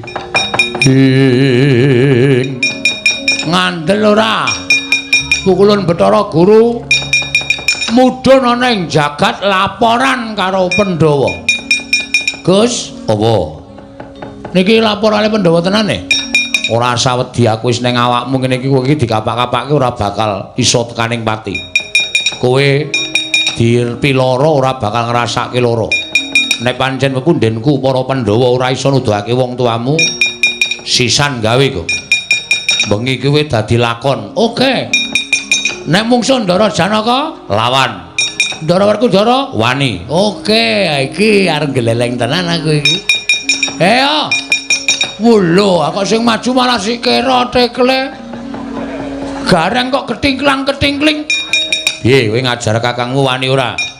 Kita iki diutus karo Ndara Pandhawa kon ngendhake pepinginane Bagong. Wah enteni kene. Wah anggere gareng melu-melu potele sirahe. Ya aja dipotel, Gong. Kae kakangmu nek nganti mati piye? Ben, diutang aku ora nyaur-nyaur.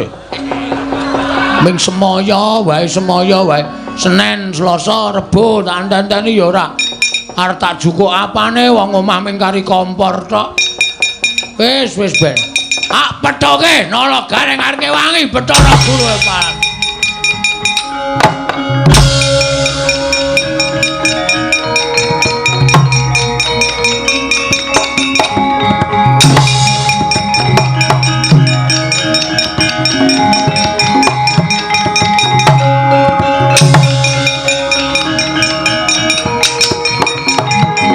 Bumi kuncang ganjing langit kelap-lapaton lir kincang ing risang mawe gandrung Gong Bagong le Gong kowe kok mendelik mripatmu Kang Supan demit kok le kowe ngapa kok ngamuk ning kayangan barang iki kowe iki ngapa edan apa piye mbok eling to Gong kowe iki ming anake Semar kowe iki ming wong kere kowe iki ming kawula kok ngobrak-abrik kayangan nganti Wang Pulun Bathara Guru ora trima kowe entuk pidana piye? Gong sabar, Gong. Mula kok goro-goro tak enteni kok ora teka iki kowe jane endi? Ngapa? Goro-goro kok ora teka. Wiwit bengi iki aku absen goro-goro. Lah ngopo? Gah. Pol paling ming gembus asmara, gubuk. Gembus dengkulmu mlocot, gubuk asmara. Jeli aku ngrungokke. Bengi iki aku lagi ora arep gara-gara truk lan dadi sumurmu. Aku ngene iki pancen wis tak niati. Kowe tau ta reng tak takoni bapakmu sapa? Kowe tau muni ketemu bapakmu? Tau ta? Tau. Karo Petruk ketemu bapak. Zaman aku goleki bapak karo Petruk ya, Truk. Heeh. Bapakmu sapa? Begawan Salontara, ya Gandarwa Maya, ya Gandarwa Raja Bali. Manggone nendi? Saiki ora ning jagat wong kuwi mbiyen jim. Terus saiki wis dadi dewaning para dewa utawa dadi jangkeping para dewa. Ha, kuwi kowe wis ketemu karo bapakmu. Petruk ya padha to? Padha. Aku ro gareng iki Kakang Adi. Nek jane tuwa aku ning ketemune Semar dhisik gareng mula dituwake gareng bangane Petruk. Terus saiki anak telu Semar iki kok sing loro ketemu karo bapakne kok aku ora. Adil ora ngono kowe? Lho, lah ya golek ana bapakmu iki dalam rangka iki aku dalam rangka goleki babe. Babe hutan. Babe hutan dengkulmu mlocot kuwi ora. Ngono? Mula ora usah ngalang-alangi. Pukulun Bathara Guru mlayu-mlayu lho, Gong. Ben sehat. Ora mung tetengok wae. Pancen sengaja tak oyak. Bathara Guru pancen tak oyak. Sebabe apa kok tak oyak? Dhewe tak takoni, bapakku sapa? Malah cerita, aku iki dandane saka ayang-ayang. Apa kowe? Angsulan apa? Ora maton, ora ketemu ngakal. Aku gelem nampa wangsulan nek aku ki saka ayang-ayangane Semar. Ning sing ngandhake kudu dewa sing nyiptake aku. Nek ora aku ora trima. Bathara Guru ki dewaning para dewa, Gong. As, kowe iki rasa melu-melu, kowe lunga ora? Ora lunga, jotosi kowe, Gong. Gong ora edan kowe. Aku kakangmu lho, kakang-kakang apa? Kowe ngewangi Bathara Guru Kakang Petra lunga ora kowe? Gong. Eling, Gong. Aku ora edan. Eling lho, aku ra edan. Kowe nek wani ngantemi aku apa kira-kira kowe iso ngalahke karo aku? Oh, mbok aja kok kowe nek krubuten sak bojomu. Anakmu sing 12 kae kon ngrubut aku kabeh. Aku ora wedi karo kowe. Ning kowe iki adhiku, kowe aja lunga ora. Ora gawe mumet sirahku lho. Iki aku wis buyar tenan iki, aku ora ngombe minuman wis mumet dasku. Lunga ora? Aku sing mambengi karo kowe lho. Aku sing menggak karo karepmu. Piye? Aku sing menggak karo karepmu. Piye? Aku sing menggak karepmu. Wah, lumut jene kowe. Wah. Ben. Sisan gawe, ayo.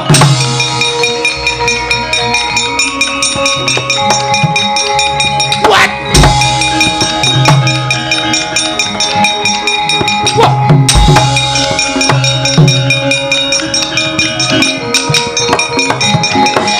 Antemane Bagong kok antep nemen ya, Tru? Heeh. Aku iso kuntal pirang-pirang meter. Sajane bocah iki ora kaya ora sebaine reng. Aya. Oh, matur bapak wae. Bocah nek karo bapak mesti gila. Pak, iki nek ora kowe ora rampung-rampung, Pak.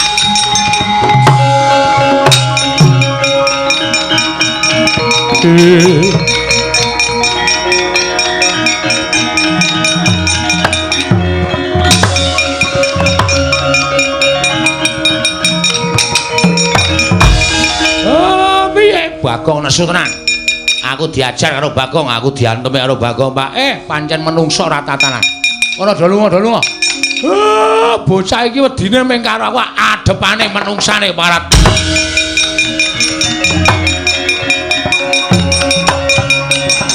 Wujus.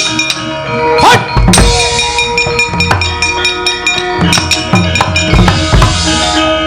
Kowe iki Kang Supan demit ngendi? Kok nganggo jengkelit barang? Semar, iki bapak pocong kok. Aku bapakmu, sing ngomong sapa? Nek bapak sambungan pancen bener.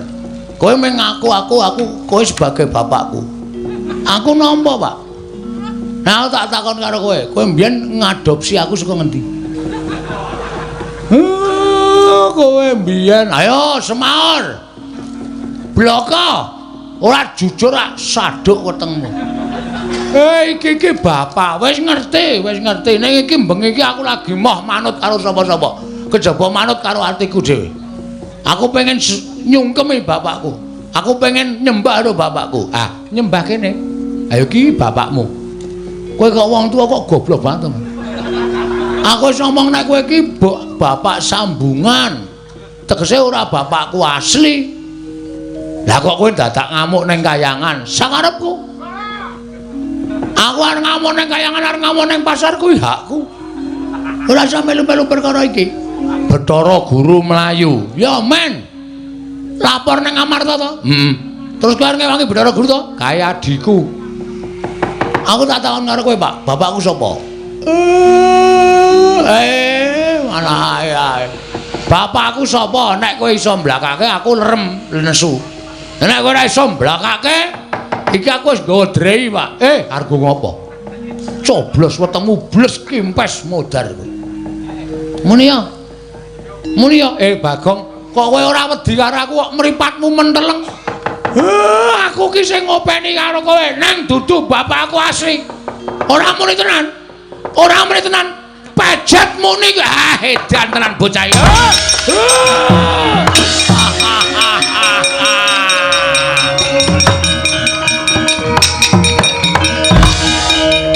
Ben, ning jane ya dosa aku. Wani ro Semar ki dosa, apa Semar ki sing ngopeni aku. Kok ora tak coblos drai wetenge. Njrantal galu. Kathoke mlotra barang ora krasa. Le mlaku edang-edang. Ben, tantenane. Gus, ngopo? Niki ponakan pun mundur kabeh, maju terus. Engko bar kuwi bapak terus mak cilik Janaka mesti ngeleki karo kowe. Wani wae ning aja nantang. Oke.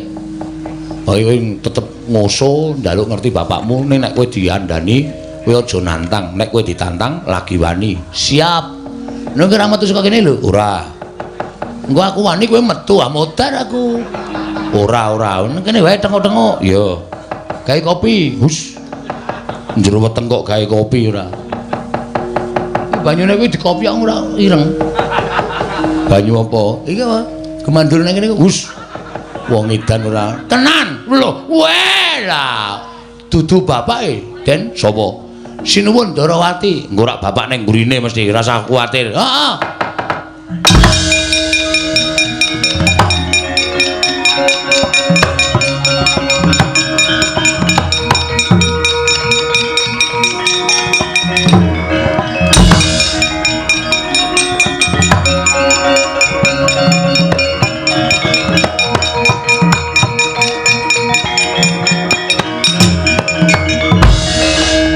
Kok mula kok nglelengi ra jamak-jamak.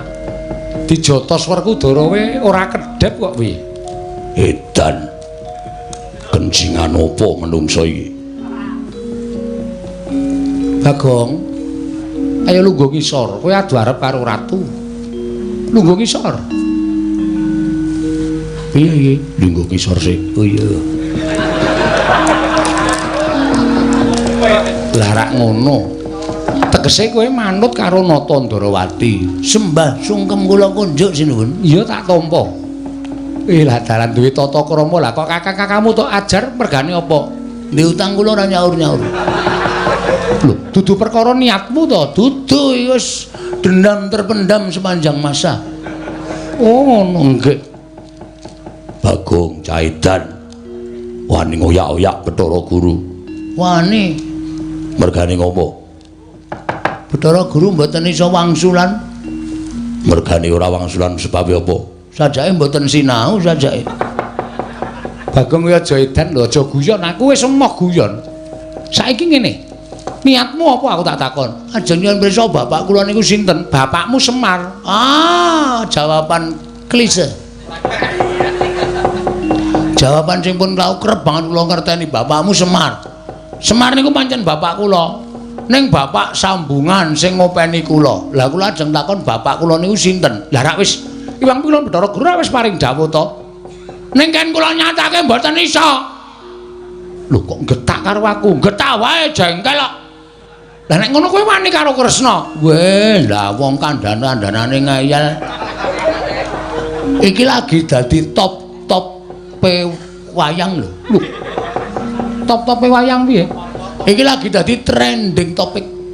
Bagong bengi iki lagi gleleng. Sapa wae sing ngepalangi rawe-rawe rantas malang-malang bakal tak putuk. Lah nek upama aku sing ngepalangi kowe wani karo aku piye? Wani. Ketiban senjata cakra tibakna. Nek nganti gawe babak kulite Bagong, tugel gulune Bagong meguru karo kowe 20 taun. Mikira keceke ndase kuwi, keceken. Mangsane ora. Wah, gawe jengkel. Wah, Kresna mikira ora kena dielekke. Babar pisan ora duwe adi jenenge Bagong ora apa-apa. Bangane mirang-mirangke para Pandhawa mikira.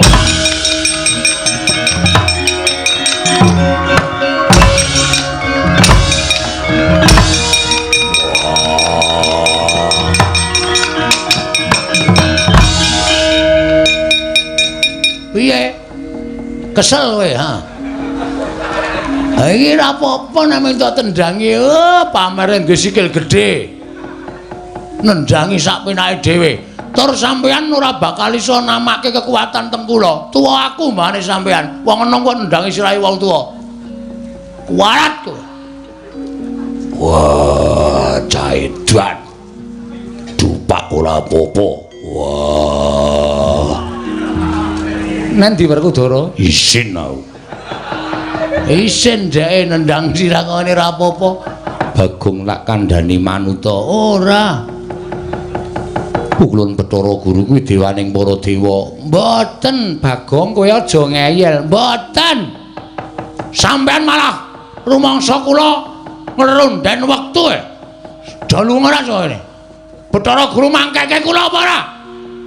Ora mangkeke tak gulung sampeyan bela dalam bebayani Janaka.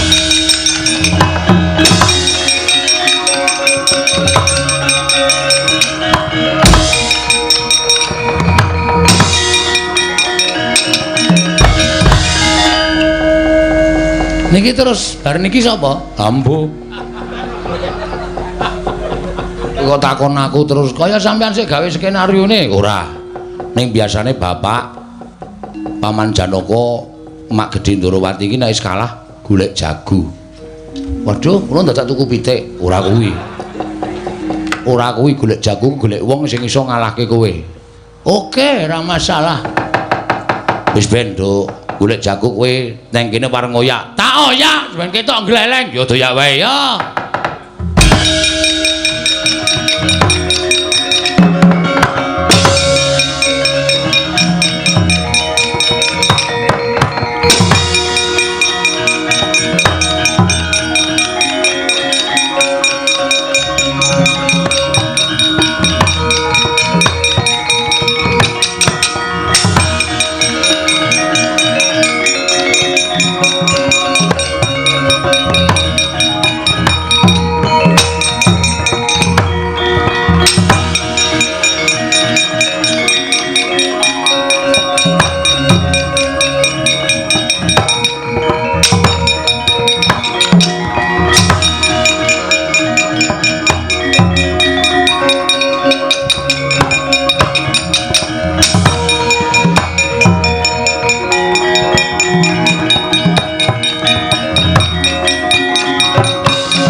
Iki sing arep dadekke jagone Pandhawa.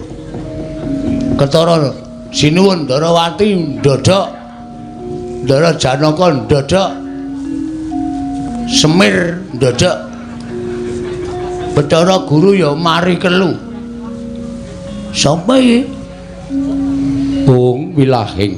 Lho malah janturan Gusti. Bagong wonten dawuh sampean sinten? Ulun Sang Hyang Bathara Tunggal. Oh, tunggale pira? Lho. Ulun Sang Hyang Bathara Tunggal ora tunggale pira, ngerti yo? Ulun iki wong tuane Manikmaya. Ulun iki wong tuane bapakmu Semar. Mula ulun iki kepernah eyangmu dhewe. Alah, kakek. Iya.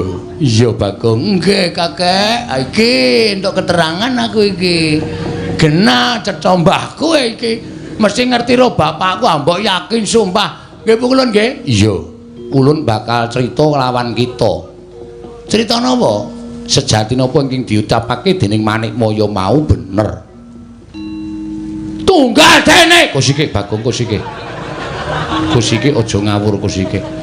Kula omong nek mung crita kaya ngoten. Yen Manikmaya ingkang crita mbok menawa kita bener ora bisa nampa nanging ulun ingkang crita merga ulun ingkang nyipta kita. Wo sampean? Iya. Berarti kula nek dicipta kalih sampean kula niku mlebu anak sampean mesine kudu kaya mengkono. Mar karo bapakne kok aku anake Bathara Tunggal ya Mar. Kowe ya anake Sang Hyang Tunggal, kowe adikku apa kakangku? Pancen bocah marai mumet ora. Bagong, wonten dawuh nalika Semar rusak ragane, tumuli mudhun ning jagat, sayekti jagat durung kanggonan menungso. Wah, sepi banget ya, Pak. Menungso ora ana, sing ana bangsaning jin.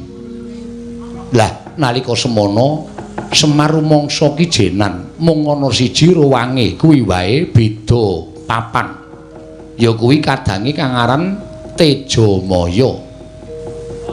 Nalika semana Ismaya tumuli munggah ana ing kayuwangan nyuwun kelan panjenengan ulun merga ulun iki wong tuane Ismaya. Tumuli ulun paring wengan kelawan si Ismaya. Nalika semana Tejamaya ya nyuwun ruwang, Ismaya ya njaluk kanca. Ulun nyipta sawijining ruwanging Togog utawa Tejamaya, ulun pundhut saka napsuning si Togog ya si Tejamaya wekasan babar kang aran Sarawita ya mbilung. Nggih. Terus Ismaya tumuli njaluk kanca. Nalika semana ulun bingung kepiye munggo nggone ulun bakal nyipta sawijining titah. tanpa kanyono-nyono wewayanganing Semar ulum sabda Semar Ismaya kita wis duwe ruang kita wujud ayang-ayang kita kuwi Ismaya jelek mandi ucap ulun dadi menungsa kang aran Bagong ya kita kuwi Panakawan aduh pukulan matur sembah sewu nuwun kantha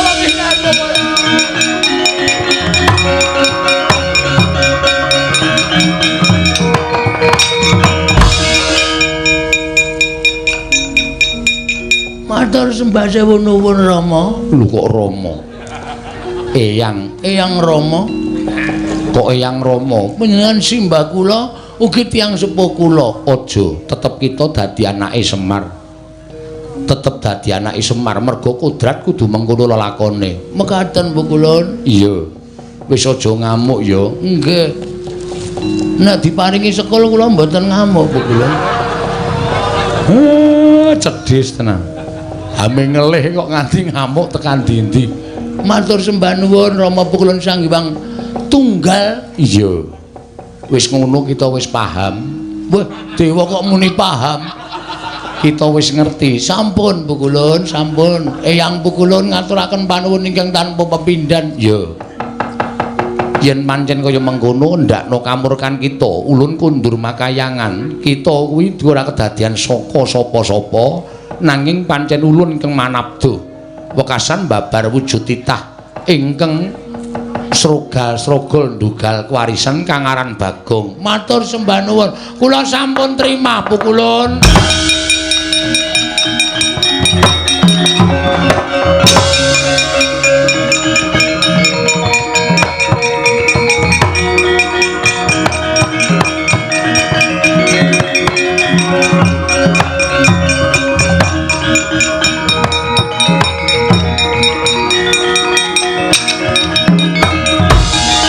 Wis ngerti kowe? Mpun, Pak. Wis ora nesu meneh. Mboten. Njaluk ngapura karo Pukulun Sang Hyang Bathara Guru. Bagong kepiye? Nggih Pukulun, leres pangendika panjenengan kula nyuwun ngapunten nggih Pukulun. Iya. Kena ngopo kowe dadak ngamuk? Nek kula mboten ngamuk, kula mboten tekan enjing Pukulun. Ngono Bagong. Nggih, lah mangke mboten dibayar Pukulun. Bagong wong edan.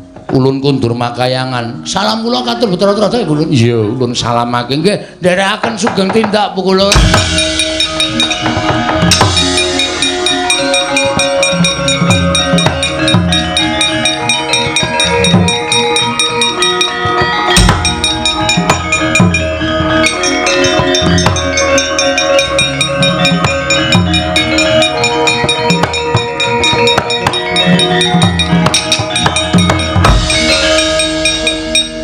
Sing manjing ning awakmu iki kon metu.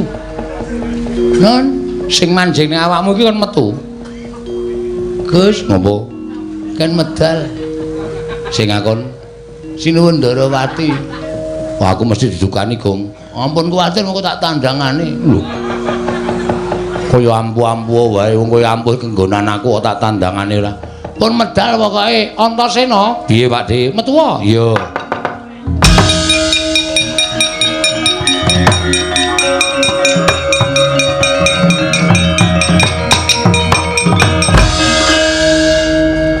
Kowe kok dadake wangi Bagong barang iki apa to? Jaitan ngewangi karo wong gendeng pamere ra jamak-jamak.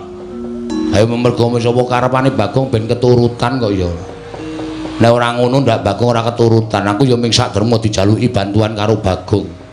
Wah, edan. Ya ngerti njaluk bantuane Antasena wong anakku Antasena ki wong ampuh. Sing dipilih kok ya pener. Ndeleng ta kula. Tutuk Ndarawarkudara ora apa-apa. Tutuk saiki. Emah. Enten modar. Nek wis ora kenggonan aku rasa pamer, Gong. Nggih, matur sembah nuwun Darantasena nggih. Iya. Pus padhang kula. Bagong kowe sing aku bapak apa ora? Weh ya isih. Isih pentas bareng e. Aten nang ngrekoso nek ora ngaku kowe bapak terus aku arep pasang aku sapa, Mir? Ya, Pak ngono ora Mir. Oh ora tetep Mir. oh iya. Bagong, nggih ngapunten nggih, Den. Ora apa-apa. Ndara Kresna kula nyuwun pangapunten, ora apa-apa, Bagong. Ndara Werkudara kula nyuwun pangapunten nggih. Ora apa-apa. Wis dong, wis padhang atimu. Sampun.